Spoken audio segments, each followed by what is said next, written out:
오늘 예수님은 본문 12절에서 두 번째 에고 에이미를 선언하고 계시는데, 우리 방금 읽으셨지만 보시면 예수께서 또 말씀하여 이르시되 나는 세상의 빛이니 나를 따르는 자는 어둠에 다니지 아니하고 생명의 빛을 얻으리라.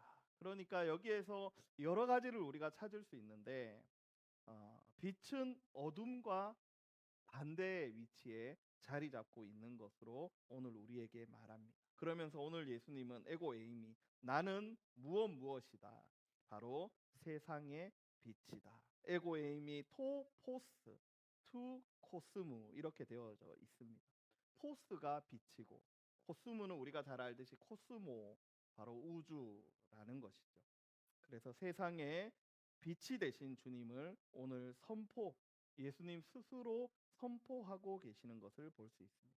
여러분, 오늘 12절 이전에 또 유명한 사건이 있죠. 바로 이 선언이 바로 직전에 있었던 사건과 연관되어져 있다는 것을 보여줍니다. 그래서 8장 1절부터 11절을 보시면 등장인물이 서기관들, 그리고 바리새인들, 그리고 지난밤 간밤에 중에 잡혀온 여인, 이렇게 등장하는 것을 볼 수 있습니다. 우리 2절부터 4절까지 한번 보도록 하겠습니다. 성경을 찾으시고 2절부터 4절까지 읽겠습니다. 시작.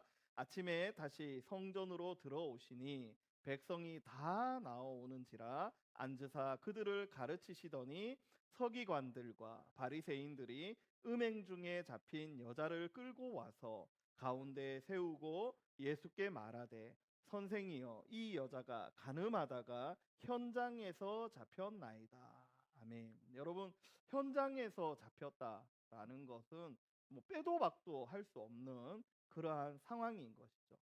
자, 이 상황은 사실 어, 그들이 뭐 도덕적으로 우수해서 죄악을 저지른 사람을 찾아다니거나 이런 것들이 아니고, 사실은 예수님을 난처하게 만들고 이 어려운 문제를 예수님께 던져줌으로 말미암아 예수님이 율법적으로 꼼짝할 수 없는, 심지어는 이것을 빌미로 예수님을 잡아 죽이려는 관계를 가지고 시작된 모의였다라는 사실을 우리가 알게 돼요.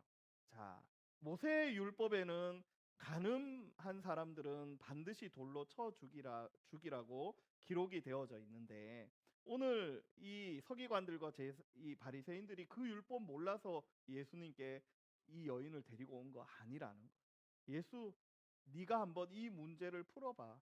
예를 들자면 모세의 율법대로 이 여인을 돌로 쳐 죽이면 예수는 지금까지 예수님이 전한 것이 무엇입니까? 사랑, 용서, 화해. 계속해서 예수님이 이러한 것들이 하나님 나라에 너희들이 지켜야 할 새 계명이다라고 말씀해 주셨잖아요. 여러분, 요한복음에는 예수님이 우리에게 새로운 계명을 주십니다. 새 계명을 너희에게 주노니 서로 사랑하라. 내가 너희를 사랑한 것 같이 너희도 서로 사랑하라. 여러분, 요한복음에서 예수님께서 계속해서 그들에게 우리는 사랑해야 되고 그 사람의 잘못을 용서해 줘야 된다라고 예수님께서 지금까지 말씀해 주셨다는 거예요. 그런데 모세의 율법은 그렇지 않다는 거예요. 간음한 자는 돌로 쳐 죽인다. 자, 그래서 예수님께서 여인을 용서하라고 하면 율법을 어긴 사람이 되고, 율법을 지켜서 이 여인을 처단하라고 한다면 예수님이 지금까지 해왔던 말씀들이 다 수포로 돌아가 버리는 거예요.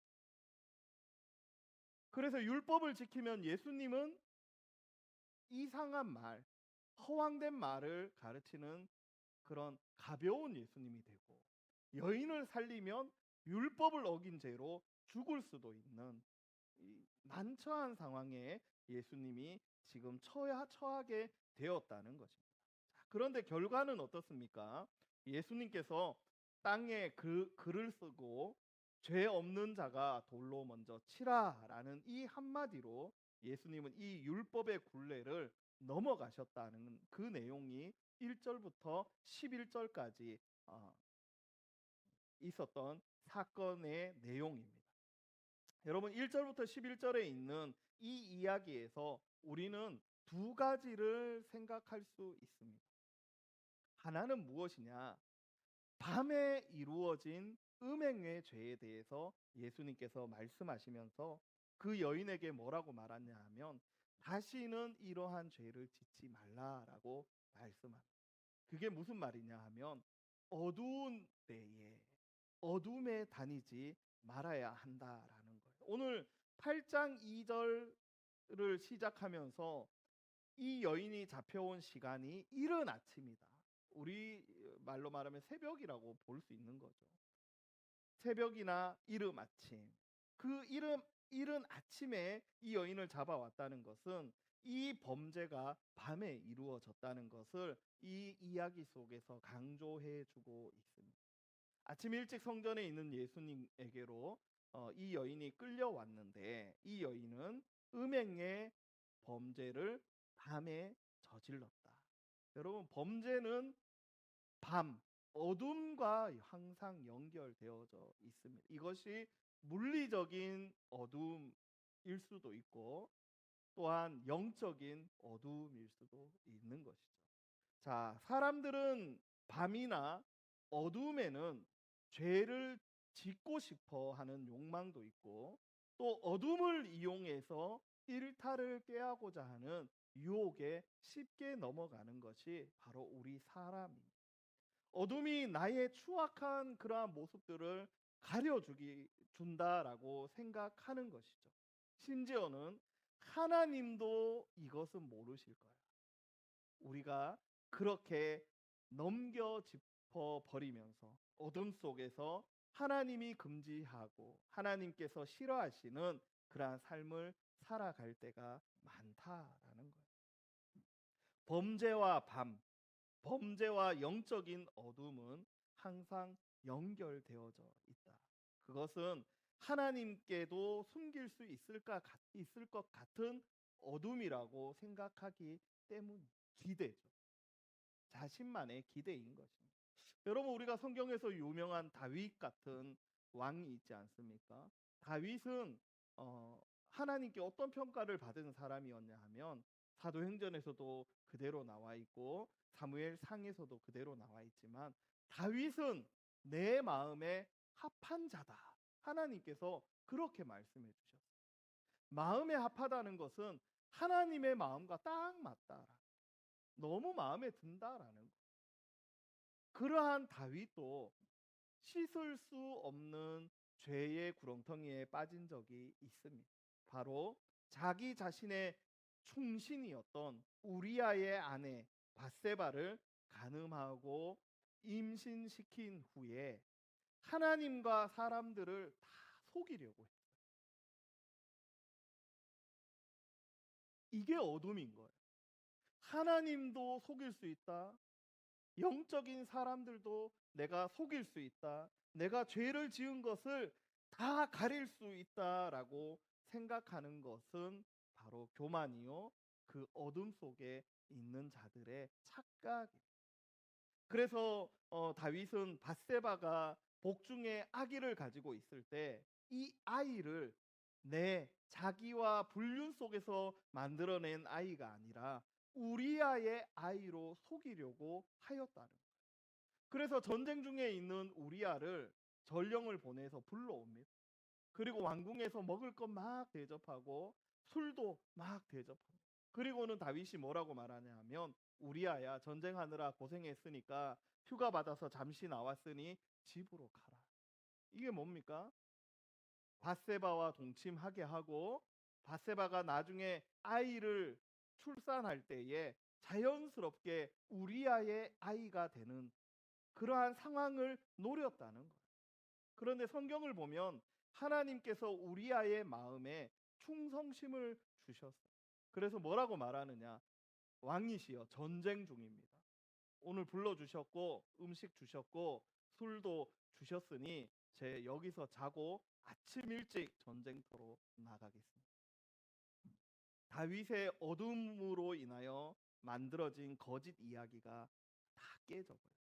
그래서 우리아가 전쟁터로 나아갑니다. 그래서 다윗이 또 어떤 일을 꾸미느냐? 충신 우리아를 전사율이 높은 전쟁터로 보내어 버립니다. 장관에게 연락하여서 우리아를 최전방으로 보내라. 그리고 최전방에서 전쟁할 때 너희들은 뒤로 빠져나와라.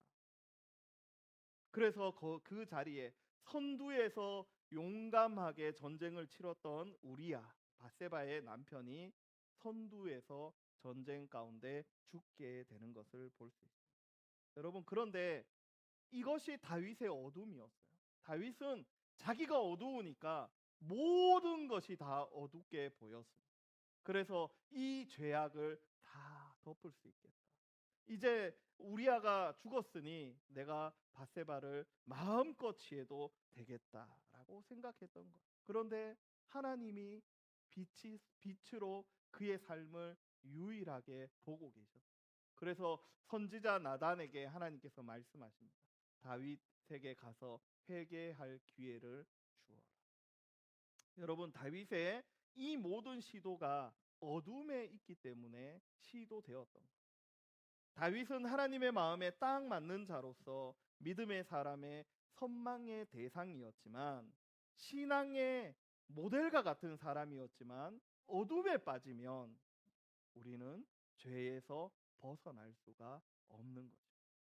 그래서 우리는 내가 어둠에 있는지를 알아야 돼요. 제가 지난 시간에 기독교 강요에 대해서 얘기하면서 자기 자신을 알아야 된다라고 했어요. 신학자들이 제일 문제가 뭐였냐면, 사람은 도대체 어떤 존재인가? 그래서 비교 대상을 찾으니까 동물하고 비교할 수 없잖아요. 그러니까 옆에 있는 사람과 사람을 비교하기 시작했어요. 그런데 사람마다 도덕 관념도 다르고 문화도 다르고, 그러다 보니까 비교할 수가 없는 거예요. 어떨 때는 이 사람이 훌륭하고 어떨 때는 이 사람이 훌륭하고, 그러다 보니까 훌륭한 사람도 있고 그렇지 못한 사람도 막 나타나기 시작하면서 사람들이 도대체 인간이란 무엇인가를 고민하다가 성경을 보니까 움직이지 않는 기준이 등장하는 거예요. 그것이 바로 하나님이에요. 그래서 사람을 하나님께 비유하기 시작했습니다. 그래서 칼빈은 기독교 강요에서 사람을 제대로 알려면 하나님을 알아야 된다. 그래서 하나님을 아는 사람은 어둠에 빠질 수가 없는 거죠. 왜냐하면 내가 이미 어둡다라는 사실을 깨닫기 때문인 거죠. 여러분, 오늘 음행한 이 여인을 잡아온 서기관들과 바리새인들을 여러분 한번 살펴봐야 될 것 같습니다. 이 사람들은요, 이스라엘 백성들에게는 매우 존경받는 사람들이요. 성경에는 예수님께서 서기관들과 바리새인들을 막 야단도 치시고 독사의 자식들이라고 막 얘기하지만 성경만 그렇게 얘기합니다. 역사적으로 뭐 요세푸스의 문헌이나 여러 문헌들을 보면 바리새인들과 서기관들은 매우 존경받는 사람들이었고 율법에 매우 능한 사람이었고, 그래서 그 율법을 백성들에게 가르치는 그런 일들을 했던 사람들이에요.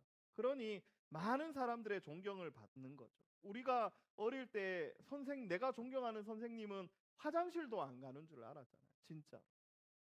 선생님이 어떻게 화장실을 가? 저 훌륭하시고 지식이 많으시고 우리를 사랑으로 가르쳐 주시는데 그런 생각조차 할 수 없었던 모습들이 있잖아요. 마찬가지로 서기관과 바리새인들은 나라의 선생님, 국사라고 할 수 있는 거죠. 자, 그런 사람들이 음행한 여자를 잡아온 것은 사람들에게 얼핏 이렇게 보일 수 있는 거예요. 죄를 타파하고 이스라엘 사회를 정화시키는 그러한 솔선수범을 우리에게 보여주는 사건으로 받아들일 수 있는 것입니다. 그러나 그들 또한 어둠 속을 걸어 다니고 있는 자들이라는 것을 오늘 예수님께서 말씀해 주고 계신 거예요. 우리 5절 말씀을 같이 한번 읽어보도록 하겠습니다. 성경을 찾으시고 5절 말씀, 모세는 시작.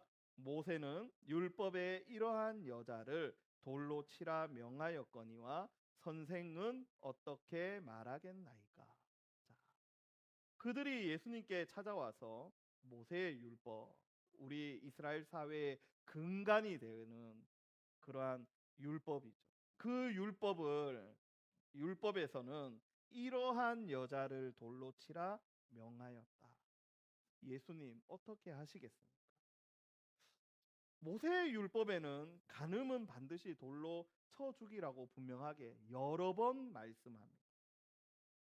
이 여인을 무죄라고 하면 예수님은 아까 말씀한 대로 율법을 어긴, 모세의 율법을 어긴 존재가 되는 거예요. 자, 그런데 그들이 말한 모세의 율법은 정확하게 뭐라고 얘기하는지 우리는 살펴볼 필요가 있습니다. 말씀을 한번 넘겨주시면 레위기 20장 10절, 신명기 22장 22절 같이 한번 읽어보겠습니다. 시작. 누구든지 남의 아내와 간음하는 자, 곧 그 이웃의 아내와 간음하는 자는 그 간부와 음부를 반드시 죽일지니라. 여러분, 여기에서 보면 여자만 죽이라고 되어져 있나요? 아니죠. 둘 다 죽을 사람인 거예요. 맞습니다. 그런데 오늘 서기관들과 바리새인은 누구만 잡아왔어요? 여자만 잡아왔어요. 여자. 그들은 율법에 밝다라고 생각했어요. 그런데 율법을 자기의 상황에 맞추어 해석했어요. 이걸 상황윤리라고 하는 거예요. 상황에 따라 기준이 바뀌는 겁니다. 정말 위험한 거예요.